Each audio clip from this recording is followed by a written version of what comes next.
जनहित प्रेरणा चैनल में आप सभी श्रोताओं को मेरा नमस्कार। तो मैं लेके आया हूं आपके लिए एक सुंदर संदेश और एक प्रेरणा कार्यक्रम जो आप सुन करके अपने परिवार में एक अच्छा सा माहौल तैयार कर सकते हैं। वो माहौल तैयार कर सकते हैं। माहौल ख़राब कौन करता है? इंसान करता है। और अच्छा बनाता है कौन? इंसान बनाता है। कैसे होता है? कैसे होता है माहौल ख़राब और कैसे होता है माहौल अच्छा? तो हम लोग मानसिक स्थिति जो होती है, तो परिवार में अगर 4 लोग हैं तो 4 लोगों का स्वभाव अलग अलग है, 4 लोगों की इच्छाएं भी अलग अलग हैं। ज़रूरतें सबकी एक ही हैं, पर सबकी अपनी अपनी सोच होती है, सबके अपने अपने उद्देश्य होते हैं। तो किसी का उद्देश्य कुछ है, किसी का उद्देश्य कुछ है, किसी का उद्देश्य कुछ है। और जब लोगों का उद्देश्य अलग अलग होता है तो परिवार का जो मुख्य उद्देश्य होता है वो कमज़ोर हो जाता है। जो परिवार का उद्देश्य होता है और सबके उद्देश्य होते हैं अलग अलग, और सभी उद्देश्यों को अपने अपने उद्देश्य को पूरा करने में लग जाते हैं, तो परिवार का जो उद्देश्य होता है वो कमज़ोर हो जाता है। तो आदमी कहीं भी जाता है तो लौट के कहाँ आता है कि परिवार में आता है। तो परिवार में सुविधाएं नहीं मिलती है तो उसको दुख होता है। और जब दुख होता है तो जब ज़रूरतें एक दूसरे की पूरी नहीं होती हैं तो चिल्लाता है आदमी। आखिर में आदमी हल्ला क्यों करता है? चिल्लाता क्यों है? इसीलिए चिल्लाता है जो उसकी ज़रूरतें पूरी नहीं होती हैं। जो वो चाहता है वो मिल नहीं पाता है। जो वो चाहता है, अपेक्षा करता है, वो जब पूरा नहीं होता तो चिल्लाता है, वो हल्ला करता है, विरोध करता है और बहुत सारी चीज़ें करता है। तो अपने अपने जो उद्देश्य हैं उसको करते रहिए, ऐसा नहीं उसको छोड़ दीजिए। पर जो परिवार का उद्देश्य है ये बहुत ज़रूरी है। ये परिवार का जो उद्देश्य है, परिवार एक पेड़ है। परिवार एक क्या है? एक पेड़ है। उसमें पानी देना ज़रूरी है, उसमें साफ़ सफाई करना ज़रूरी है, उसमें जो खाद पानी देना ज़रूरी है। और जब वो मजबूत हो जाएगा, जब मोटा हो जाएगा, भरपूर हो जाएगा, तो उसके छाए रह सकते हैं, पर उसमें कीड़े न लगें, ये भी तो देखना है। उसमें कीड़े न लगें, बहुत सारी चीज़ें हैं, उसको देखना पड़ता है। तो अपने अपने जो परिवार के 5 लोग हैं, 4 लोग हैं, तो सब अपने अपने उद्देश्य में लगे रहते हैं। लेकिन परिवार का जो उद्देश्य है, क्या उद्देश्य है परिवार का उद्देश्य? परिवार का उद्देश्य है कि परिवार में साधन सामग्री संसाधन मौजूद हो, ताकि आप कहीं से आवें तो उस चीज़ को आप प्रयोग कर सकें। तो जब हम कोई चीज़ को उत्पादन नहीं करेंगे, जब उस चीज़ को कोई व्यवसाय नहीं करेंगे, रोजगार नहीं करेंगे, किसी चीज़ को हम उसको रोजगार के रूप में, नौकरी के रूप में कुछ करेंगे नहीं, तो परिवार में आमदनी कैसे बढ़ेगा?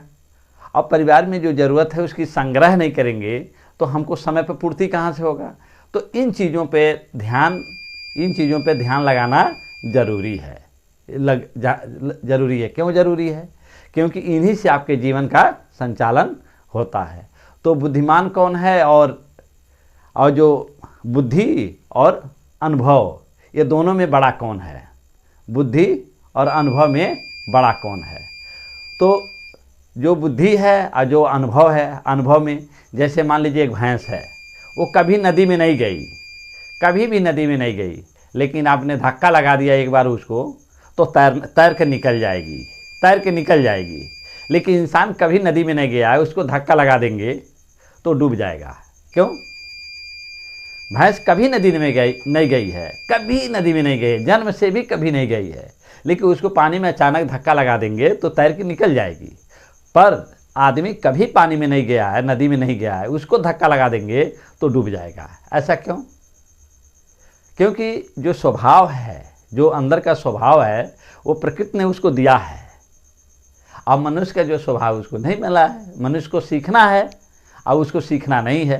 तो मनुष्य के लिए सीखना ज़रूरी है, अनुभव करना ज़रूरी है। क्यों ज़रूरी है बताए तो? अगर भैंस को धक्का लगा दिए पानी में तो तैर के निकल जाएगी, इंसान को लगा दिए तो कभी पानी में नहीं गया है, कभी नहीं गया है, तो डूब सकता है।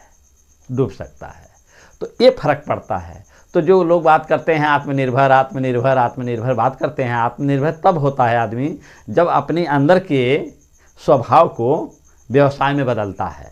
जब अपने अंदर के स्वभाव को व्यवसाय में बदलता है तब वो उसको कहते हैं क्या? आत्मनिर्भर। और जिसके रोजगार में सहयोग कोई करता है वो भी आत्मनिर्भर है। क्योंकि किसी के कार्य में सहयोग भी करना है और उसके बदले में कुछ प्राप्त करना, ये भी आत्मनिर्भर है। तो हम जीवन में जो कुछ भी करते हैं ऐसा कुछ न करें जो किसी के नुकसान हो। तो सारथी उसी को कहते हैं साथी उसी को कहते हैं ईमानदारी से अपनी जिम्मेदारी को निभाए, ईमानदारी से।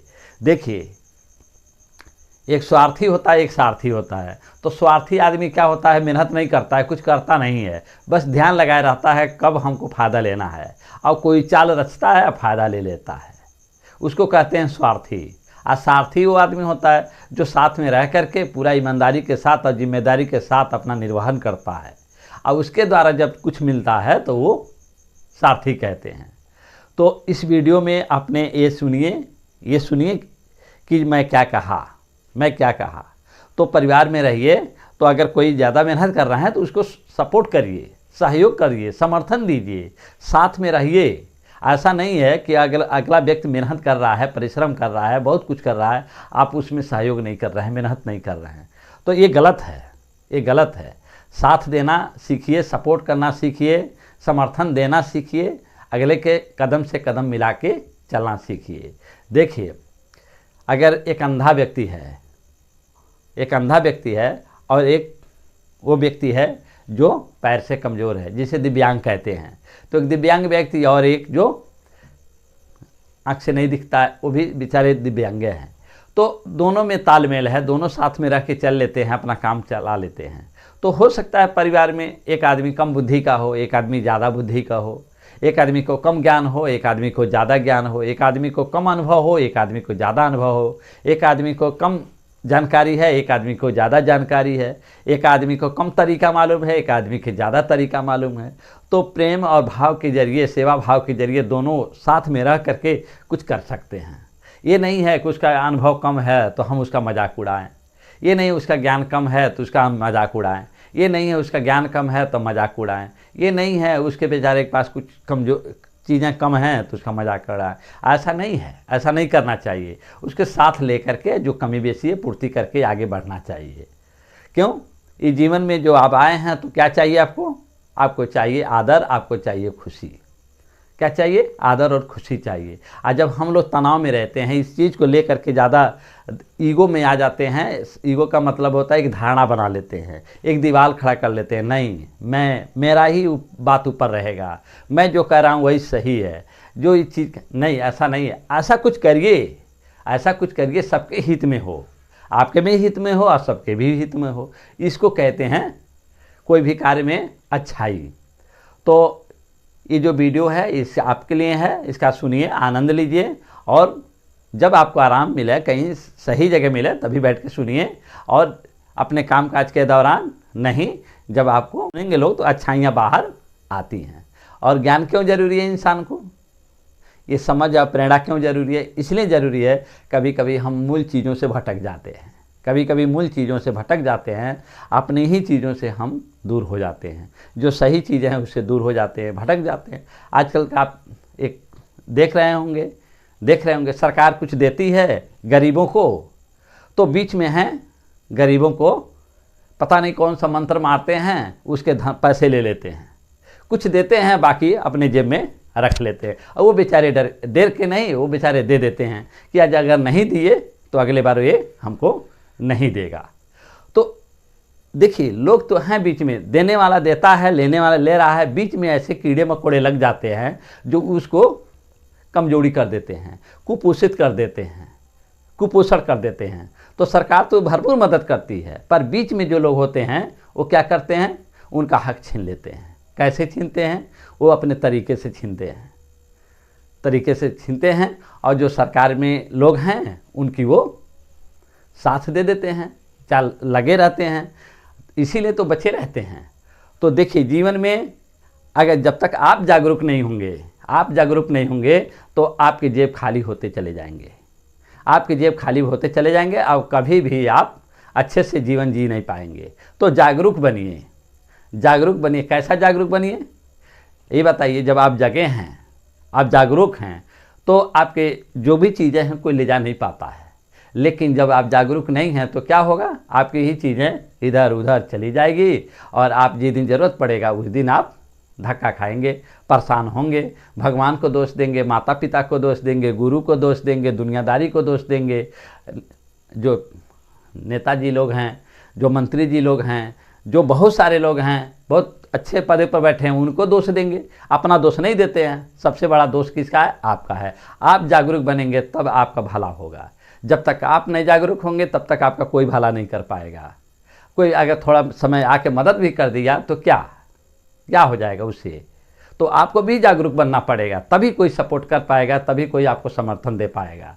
तो आपको जागरूक बनिए तो जो चीज़ें हैं आपको साथ देगी। साथ देने का मतलब क्या है?